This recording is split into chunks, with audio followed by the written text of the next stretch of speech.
Hai hai, ketemu lagi dengan channel chemistry kita. Kali ini saya akan menjelaskan mengenai ion kompleks, senyawa kompleks, dan tata nama dalam suatu senyawa kompleks. Yang pertama mengenai komponen kompleks.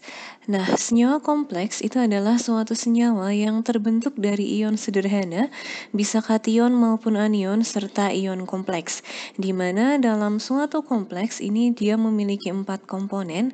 Yang pertama adalah atom pusat, di mana atom pusat dalam kompleks itu merupakan suatu logam transisi atau logam yang berasal dari golongan B. Kemudian komponen yang kedua adalah ligan. Ligan di sini bisa berupa ion negatif atau molekul netral yang terikat pada atom pusatnya. Yang ketiga ada bilangan koordinasi. Bilangan koordinasi di sini menandakan jumlah ligannya. Dan yang terakhir ada muatan kompleks, di mana muatan kompleks ini dapat berupa muatan positif atau negatif pada suatu kompleks. Yang pertama adalah atom pusat. Atom pusat itu merupakan suatu unsur logam transisi atau logam yang berada di golongan B, di mana untuk logam transisi ini dia akan memiliki elektron pada orbital D yang belum terisi penuh. Dari 1 sampai 9 kecuali golongan 2B yaitu Zn, Cd, dan Hg. Kemudian untuk logam transisi ini memiliki biloks yang berbeda-beda dalam senyawanya. Artinya dia memiliki beberapa bilangan oksidasi. Nah, ini adalah unsur-unsur logam transisi yang berada di golongan B yang nanti dia akan bertindak sebagai atom pusat dalam suatu kompleks. Berikutnya ada ligan. Nah, ligan ini dapat berupa ion negatif atau molekul netral yang terikat pada atom pusatnya. Di mana nanti ligan dibedakan menjadi 3, ada monodentat, ada bidentat, dan ada polidentat. Ligan monodentat itu adalah ligan yang mendonorkan satu pasang elektronnya. Contohnya adalah H2O dan NH3. Sedangkan ligan bidentat itu adalah ligan yang mendonorkan 2 pasang elektronnya. Contohnya adalah etilen diamin. Yang ketiga ada polidentat. Polidentat ini dia mendonorkan lebih dari 2 pasang elektron ya, di mana ligan polidentat ini sering disebut sebagai agen chelat, yaitu suatu agen yang mampu mencengkram kation logam transisi dengan kuat. Nah, contohnya di sini saya ada CO yang bertindak sebagai kation logam pusat atau CO-nya di sini bertindak sebagai atom pusatnya. Kemudian di sini ada 2 jenis ligan yang bertanda biru atau yang dilingkari dengan warna biru. Ada ligan NH3 atau amin dan ada ligan Cl- ya atau kloro. Berikutnya yang ketiga ada bilangan koordinasi. Tadi bilangan koordinasi itu adalah jumlah ligan yang terikat pada kation logam transisi. Sedangkan yang terakhir ada muatan kompleks yang merupakan penjumlahan dari muatan kation logam transisi dengan ligan yang mengelilinginya. Nanti dalam suatu kompleks itu akan disimbolkan dengan tanda kurung siku. Nah, sebagai contoh, di sini saya ada PTNH3, 4 kali Cl2 2+. Nah, kita akan identifikasi siapa atom pusat, ligan, bilangan koordinasi, dan muatan kompleksnya berapa. Oke, yang namanya atom pusat itu adalah unsur pertama setelah tanda kurung siku. Dalam hal ini adalah PT. Sehingga atom pusatnya adalah PT, kemudian ligan itu tetap ada di dalam kurung siku tapi di luar atom pusatnya. Dengan kata lain yang bertindak sebagai ligan di sini ada NH3 dan ada Cl-. Jadi ligannya ada NH3 yaitu amin dan Cl- yaitu kloro. Saya akan jelaskan kenapa nanti yang di sini Cl-nya itu bermuatan negatif 1. Kemudian untuk bilangan koordinasi adalah jumlah ligan. Tadi kan ada ligan NH3 yang jumlahnya 4 dan ligan Cl- yang jumlahnya 2. Sehingga 4 ditambah 2 yaitu 6 untuk bilangan koordinasinya. Sedangkan muatan kompleks itu adalah tanda positif atau negatifnya ya dalam suatu kompleks. Nah, ini muatan kompleksnya adalah +2. Selanjutnya untuk tata nama kompleks, ini aturannya nomor ligan, diikuti nama ligan, diikuti nama atom pusat, kemudian ada Romawi yang menempel pada nama atom pusatnya, di mana Romawi ini menandakan biloks atom pusatnya.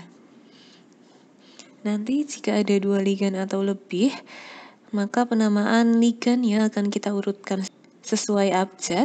Kemudian kalau ada kompleks positif, penamaan atom pusat menggunakan bahasa Indonesia, sedangkan kompleks negatif, penamaan atom pusat menggunakan bahasa Latin plus at. Nah, untuk nomor ligan penomoran ini ya, 1 itu mono, 2 di, 3 tri, 4 tetra, 5 penta, 6 heksa, 7 hepta, 8 okta, 9 nona, dan 10 deka. Selanjutnya untuk nama-nama ligan, di sini akan saya berikan beberapa nama ligan yang sering dikeluarkan beserta muatannya ya. Jadi ada ligan netral, ada ligan yang berupa ion negatif atau anion. Nah, ligan netral ada OH2 atau H2O yang namanya adalah aquo. NH3 namanya adalah amina atau bisa disebut amin saja. CO adalah karbonil, NO nitrosil, NH2CH3 adalah metilamin. Kemudian ada NC5H5 ini adalah piridin. Nah, itu adalah contoh ligan netral. Artinya karena dia netral, dia tidak mempunyai muatan. Sedangkan untuk ligan yang berupa anion atau ion negatif, dia memiliki muatan ya.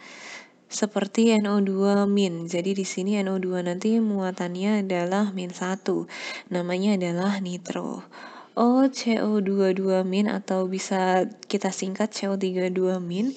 Ini namanya adalah karbonato. Kemudian ada ONO-, ini namanya adalah nitrito. Hati-hati ya, NO2- itu namanya adalah nitro. Tapi kalau ONO- ini adalah nitrito. Ada CN- yaitu siano, SCN- tiosiano, NCS- isotiosianato, OH- hidrokso, F- fluoro, Cl- kloro. Nah, ini tadi kenapa di penjelasan sebelumnya ligan Cl itu Cl- karena Cl itu termasuk ke dalam ligan anion atau yang bermuatan negatif, sehingga dia bermuatan negatif 1 untuk Cl. Kemudian Br-, bromo, imin iodo, dan O2- adalah okso. Nah, untuk aturan dalam penulisan nama ligan, nanti untuk beberapa ligan yang cukup rumit strukturnya atau memiliki nama yang cukup panjang dapat dituliskan dengan menggunakan singkatan tertentu. Beberapa nama ligan yang umumnya disingkat dapat kita lihat di tabel berikut. Jadi di sini ada nama-nama ligan yang dia panjang namanya dan rumit dalam strukturnya sehingga dalam penulisannya nanti bisa kita singkat. Jadi etilendiamin nanti bisa kita singkat dengan EN, piridin PY, propilendiamin PN, dietilendiamin dien, trietilendiamin trien, bipiridin BP, etilendiamin tetraasetat EDTA, dimetilglioksimat DMG, dan fenantrolin yaitu FEN. Nah, ini adalah penyingkatan untuk nama ligan yang namanya cukup panjang dan strukturnya cukup rumit.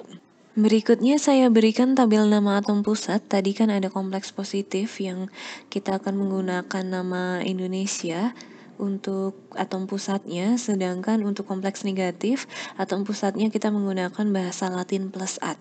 Contohnya adalah Al untuk Indonesianya yaitu aluminium, sedangkan untuk bahasa Latin plus at atau dalam kompleks negatifnya adalah aluminat. Kemudian Cr Indonesianya adalah krom, Latin plus atnya adalah kromat. Co adalah kobalt, kemudian untuk kompleks negatifnya kobaltat.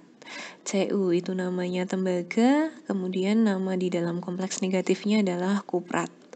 Au itu adalah emas, di dalam kompleks negatif itu adalah aurat. Fe Indonesianya adalah besi, kemudian Latin plus atnya adalah ferat, dan sebagainya. Bisa kita lihat yang ada di tabel berikut. Selanjutnya kita ke latihan soal untuk memberikan nama suatu ion dan senyawa kompleks. Ini ada aturannya sudah saya letakkan di atas, ada nomor ligan, nama atom pusat diikuti Romawi. Nah, yang pertama ada CuOH4 2-. Yang pertama nomor ligannya. Di sini kan ligannya adalah OH dengan jumlahnya 4. Nah, karena di sini ada tanda negatif, berarti kita beri nama ion dulu. Karena ligannya tadi berjumlah 4, 4 adalah tetra.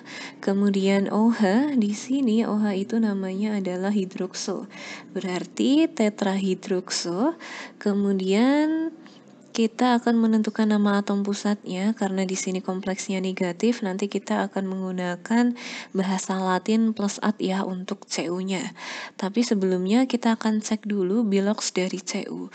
Nah, bagaimana caranya? Di sini muatan kompleksnya atau 2-nya ini itu sebagai sama dengannya. Jadi sama dengannya adalah -2. Kemudian untuk ligan OH- di sini OH- itu muatannya adalah -1.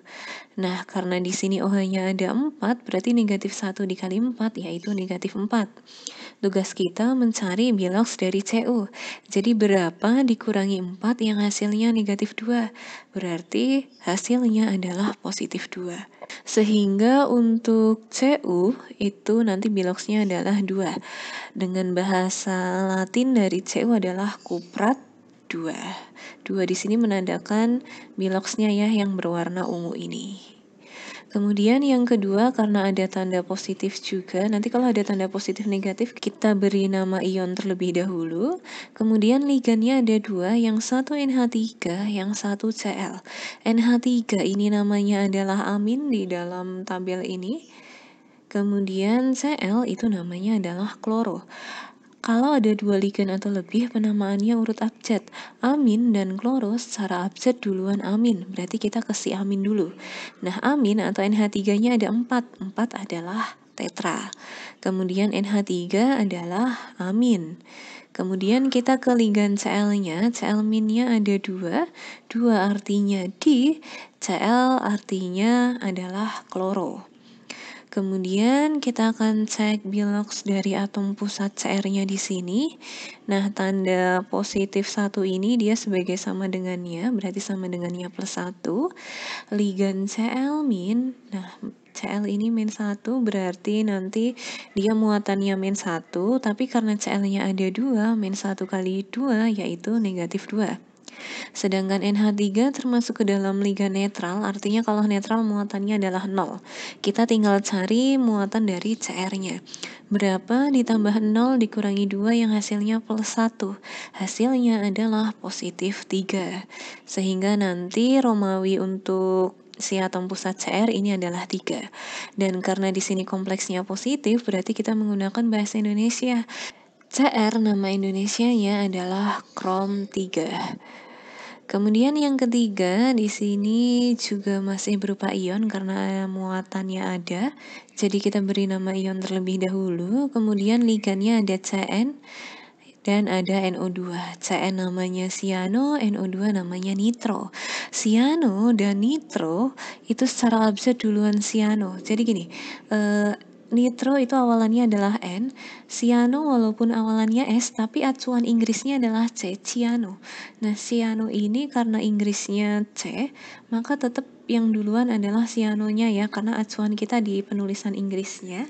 Sehingga kita ke sianonya terlebih dahulu. Sianonya ada 2, berarti di, kemudian Cn itu namanya adalah siano, kemudian NO2-nya ada 2, 2 juga di, NO2 namanya adalah nitro. Selanjutnya kita tentukan muatan dari atom pusat Ni. Nah, di sini muatan 2- itu sebagai sama dengannya, yaitu -2. Kemudian NO2 ini adalah ligan yang bermuatan -1. Karena ada 2, berarti -1 kali 2, yaitu -2. Kemudian Cn di sini adalah ligan yang muatannya juga -1. Karena ada 2, kita kali 2 menjadi -2. Nah, kita cari muatan dari Ni. Berapa dikurangi 2, dikurangi 2 yang hasilnya -2. Hasilnya adalah +2. Sehingga nanti Romawi di Ni-nya adalah 2. Dan karena di sini kompleks negatif, maka penamaan untuk atom pusat Ni menggunakan bahasa Latin plus at. Bahasa Latin plus at untuk Ni adalah nikelat, berarti nikelat 2.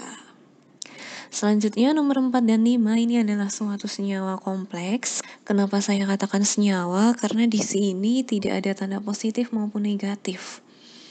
Sehingga kita akan mulai dari yang pertama. Nah, di sini karena ada Na ini di luar kurung siku, kita namakan dulu si Na-nya. Na namanya adalah natrium. Kemudian kita akan ke kompleksnya. Ada H2O namanya adalah akuo dan ada Br namanya adalah bromo. Secara abjad duluan akuo dulu.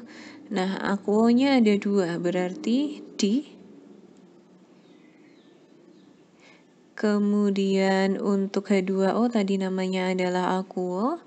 Br-nya ada 4 adalah tetra. Kemudian Br itu namanya adalah bromo. Nah, kita tinggal ke atom pusat Cr untuk mencari biloxnya. Bagaimana mencari bilox suatu senyawa kompleks? Kita harus ingat konsep bilox ya di bab redox. Jadi gini, Na itu adalah unsur yang berada di golongan 1A. Di mana golongan 1A itu biloxnya atau muatannya pasti plus 1. Sehingga Na-nya di sini adalah plus 1. Nah, agar netral berarti satu kesatuan dari kompleks ini itu dia muatannya harus kebalikan dari CNA-nya. Berarti sama dengannya adalah negatif 1. Kemudian untuk ligan Br di sini muatannya negatif 1. Negatif 1 karena ada 4 berarti negatif 1 kali 4 yaitu negatif 4. H2O di sini termasuk ke dalam ligan netral berarti muatannya adalah 0. Nah, berarti kita akan cari nih muatan dari Cr. Berapa ditambah 0 dikurangi 4 yang hasilnya negatif 1. Hasilnya adalah plus 3. Sehingga nanti untuk Cr kita menggunakan Romawi 3. Dan kalau kita tentukan ini masuk kompleks positif atau negatif, karena di kompleksnya ini tadi sama dengannya negatif, berarti kita menggunakan kompleks negatif.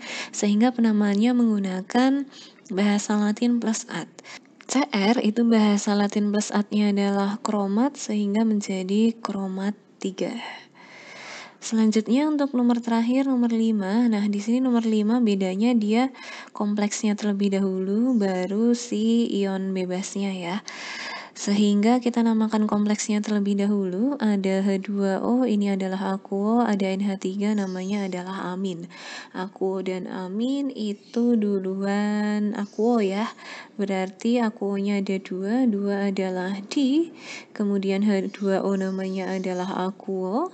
NH3-nya ada 2 berarti di juga. NH3 namanya adalah amin. Kemudian kita akan menentukan bilox atau muatan dari Cu-nya. Berarti kita tentukan muatan dari ion lepasnya dulu. Ingat SO4 ini adalah suatu ion polyatomik yang muatannya adalah negatif 2. Agar netral berarti satu kesatuan kompleksnya harus bermuatan kebalikannya, yaitu sama dengan plus 2. Oke, kemudian NH3 ini termasuk ke dalam ligan yang netral ya, berarti muatannya adalah 0. H2O juga termasuk ke dalam ligan netral, berarti muatannya 0 juga. Kita tinggal cari Cu. Berapa tambah 0 yang hasilnya plus 2, yaitu plus 2. Sehingga nanti Romawinya adalah 2. Dan karena di sini kompleksnya sama dengannya positif, berarti ini termasuk ke kompleks positif, di mana penamaan untuk kompleks positif menggunakan bahasa Indonesia. Cu Indonesianya adalah tembaga 2. Nah, kurang lebih seperti itu untuk penamaan dalam suatu ion dan senyawa kompleks. Berikutnya kita akan membuat struktur dari suatu senyawa dan ion kompleks. Jadi kita akan buat rumus kompleksnya dari suatu nama. Nah, ini selanjutnya dari nama akan kita buat rumusnya. Ada pentamin, kloro, kobat, 3 klorida. Oke. Pentaamin berarti aminnya atau NH3-nya ada 5. Kemudian kloronya karena tidak ada sebutan di3 dan sebagainya berarti ada 1 Cl-. Kemudian kobat berarti ini adalah atom pusatnya. Ada CO karena di sini Romawinya 3 berarti Cu-nya muatannya adalah 3+. Kemudian klorida di sini adalah ion lepasnya, yaitu ion Cl-. Nah, kita akan tentukan muatan kation kompleksnya. Jadi di sini kan ada 5NH3. NH3 tadi kan adalah ligan netral. Berarti untuk netral muatannya adalah 0. Berarti 5 kali 0 ditambah Cl-nya ada 1, berarti 1 dikali, karena Cl muatannya negatif 1, berarti dikali negatif 1. Kemudian untuk atom pusatnya, CO-nya di sini ada 3 plus, berarti 1 kali plus 3. Nah, kita hitung, jadi 0 ditambah negatif 1 ditambah 3, hasilnya adalah positif 2. Jadi nanti muatan kation kompleksnya adalah plus 2. Nah, untuk membentuk senyawa kompleks, maka agar netral kan kalau suatu senyawa karena kation kompleksnya positif 2, agar netral maka nanti ion lepas Cl-nya itu harus 2 juga. Sehingga rumusnya CONH35 Cl Cl2. Jadi di sini nih yang 2 ion Cl- ada dari ini. Kemudian yang berikutnya ada natrium heksanitrokobaltat 3. Oke, berarti di sini ada natrium. Ya, nanti natrium ini karena golongan 1A muatannya plus 1 ya, ion Na+. Kemudian heksanitro, heksa artinya 6, nitro adalah NO2-. Kemudian kobaltat berarti kobalt adalah CO, karena di sini Romawinya 3 berarti CO-nya 3+. Nah, untuk menentukan muatan kation kompleksnya berarti ada 6 dari jumlah NO2- ya. Kemudian karena NO2- ini muatannya negatif 1, berarti dikali negatif 1. Kemudian untuk atom pusatnya ada 1 dikali muatannya plus 3. Berarti 6 kali negatif 1 adalah negatif 6 ditambah 3 yaitu negatif 3. Itu muatan anion kompleksnya. Nah, untuk membentuk senyawa kompleks berarti kan nanti Na+ yang diperlukan yaitu 3 juga. Agar netral kan, negatif 3 agar netral berarti saya perlu 3+. Sehingga Na+nya jumlahnya adalah 3. Sehingga rumusnya menjadi Na3. Nah, 3-nya ini kita dapatkan dari ini ya, 3 ion Na+, CONO2 6 tutup. Jadi kurang lebih seperti ini untuk kita membuat struktur atau rumus senyawa dari suatu nama kompleks. Selanjutnya ada ligan jembatan. Jadi pada sejumlah kompleks itu terdapat lebih dari satu atom logam sebagai atom pusat dari kompleks tersebut. Kemudian kedua atom logam itu dihubungkan oleh ligan yang berfungsi sebagai jembatan dengan menghubungkan dua atom logam tersebut.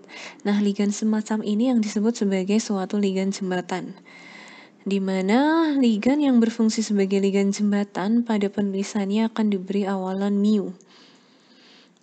Nah, jika ada 2 atau lebih ligan jembatan, maka nanti dinyatakan sebagai dimu, atau mu-D, trimu, atau mu-tri, dan seterusnya. Nanti untuk urutan ligan jembatan dalam penulisan nama kompleks itu disesuaikan dengan abjad atau alfabetis dengan ligan-ligan lainnya dalam kompleks tersebut.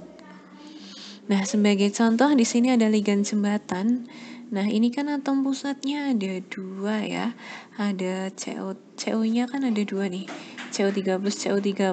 Nah, dia dihubungkan dengan ligan jembatan OH. Nah, ini.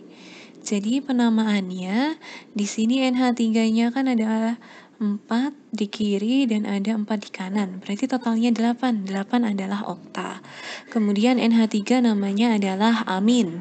Nah, kemudian kita sebutkan jembatannya. Jadi ada mu. Nah, ligan jembatannya kan OH. OH-nya ada 2, berarti di. Kemudian OH namanya adalah hidrokso.